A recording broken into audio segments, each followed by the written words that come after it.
গুরুজি, আমি আমি সত্যি আপনার কাছে চিরকৃতজ্ঞ।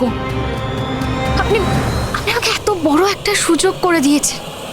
আমার আমার নাচকে সারা দেশের সামনে প্রকাশ করার ব্যবস্থা করে দিয়েছেন। আমি যখন একবার এই সুযোগ পেয়েছি, তখন আমার সবটুকু পরিশ্রম দিয়ে আমি সেটাকে সার্থক করার চেষ্টা করব।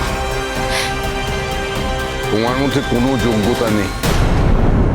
নাচের কথা ছেড়েই দাও, তুমি যদি নাচতে পারো না সেটা সবার সামনে আমি প্রমাণ করে দেবো। তখন এই স্বপ্নের জগৎ থেকে না এই বাস্তবের মাটিতে আছড়ে পড়বে, উঠে দাঁড়াতে পারবে না। আর কেউ যদি তোমাকে উঠে দাঁড়াবার জন্য সাহায্য করে, তাকে কিন্তু আমি আটকাবো। কি বলতে চাইছেন আপনি? আমি তোমাদের এই সম্পর্কের ব্যাপারটা একটু নিয়ে ভাবতে চাইছি। মানে তোমাদের সম্পর্কটা কিরকম, মানে মা ছেলের সম্পর্ক নাকি বাবা মেয়ের সম্পর্ক নাকি অন্য? রঞ্জন প্রসাদ জি, আচ্ছা একটা কথা বলুন তো, রোশনাই কি আপনার মেয়ে? মানে ও আপনার মেয়ে নয় তো?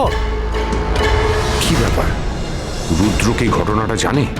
এমন নয় তো যে সুরঙ্গমার জামাই রোশনাইকে সত্যিটা বলে দিয়েছে, আর রোশনাই সেটা ভুল করে? কি বলতে চাইছো তুমি? তোমার কি মাথা খারাপ হয়ে গেছে? রোশনাই আমার মেয়ে কি করে হবে? ব্যাস, তর্ক শেষ। আর রোশনাই আমার মা না মেয়ে সেটা আমাদের মধ্যে থাকতে দিন না। রোশনাই, তুমি যাও আর স্টেজে আগুন ধরিয়ে দাও আজ। গুরুজি, আপনি শুধু আমাকে আশীর্বাদ করুন, ব্যাস। রোশনাই, আজ তোমার কারো আশীর্বাদের দরকার নেই। তোমার ট্যালেন্ট তোমাকে জয়ী করবে। কোনো ষড়যন্ত্র, কোনো খারাপ লোকের কথা তোমাকে আজ আটকাতে পারবে না। আর শুধু বেস্ট নয়, বেস্টের থেকেও ভালো পারফর্ম করবে তুমি আজ। যাও আর স্টেজে গিয়ে দেখিয়ে দাও, আর এই সব লোকের মুখ বন্ধ করে দাও, বুঝলে?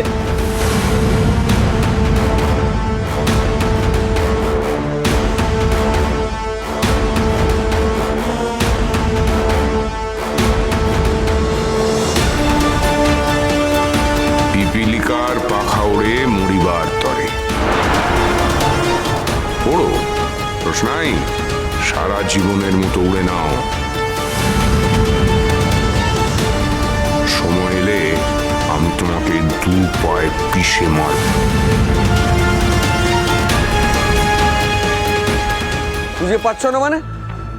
না না, খুঁজে পাচ্ছ না মানেটা কি? মানে আচ্ছা তুমি কি করো বলো তো? একটা মেয়েকে সামলাতে পারো না? বাড়িতে অতগুলো লোক আর চোখের সামনে দিয়ে একটা মেয়ে বেরিয়ে গেল। চোখের সামনে থেকে কেন যাবে? আমি তো কাজ করি সারাদিন, কাজের মধ্যে ছিলাম, কি করে বুঝবো যে কোথায় চলে গেল?